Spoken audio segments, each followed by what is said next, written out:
जान गईनी ये हो जान, जान गईनी जान, जान गईनी ये हो जान, जान गईनी जान।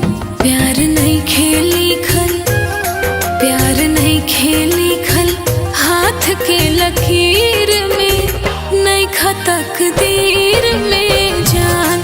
प्यार नहीं खेली खल, हाथ के लकीर में नहीं खा तकदीर में जान।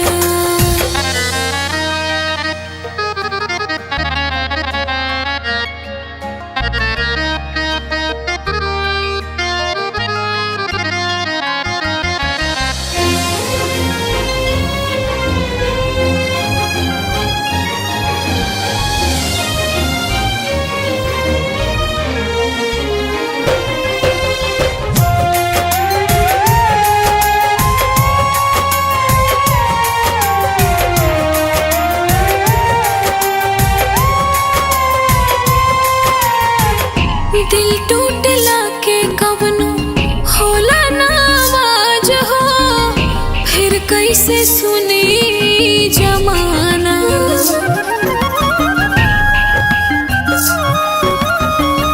कही के तू अपना सपना का दिहाला, हो गई ने तोहरा ला बेगाना।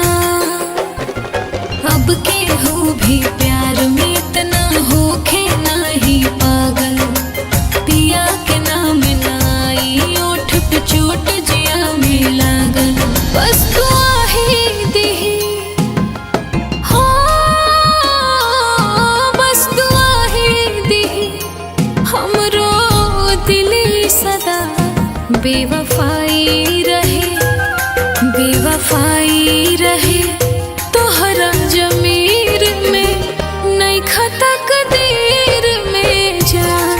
प्यार नहीं खेली खल, हाथ के लकीर में नहीं खा तकदीर में जान।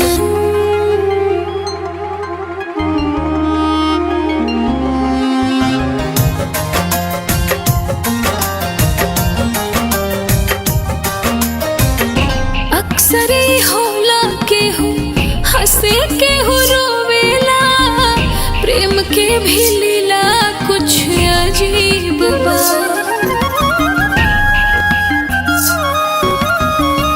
भावे ना प्रीत इहे दुनिया के रीत हा, चाहत हमार बदनसीब बा। तोड़ के नाता छोड़ के की हो गइल बाइसन हाल में, आँख के लुरवा कजरा बन के पसर रहल बागाल। खुश रहा तू हरदम हो, खुश रहा तू हरदम हमसे होके जुदा। अब तू बाड़ा खाली, अब तू बाड़ा खाली, अखिया के नीर में नहीं खा तकदीर में जान। प्यार नहीं खेली खल, हाथ के लकीर में नहीं खा तकदीर में जान। प्यार नहीं खेली खल, हाथ के लकीर में नहीं खा तकदीर में जान। प्यार नहीं खेली खल, हाथ के लकीर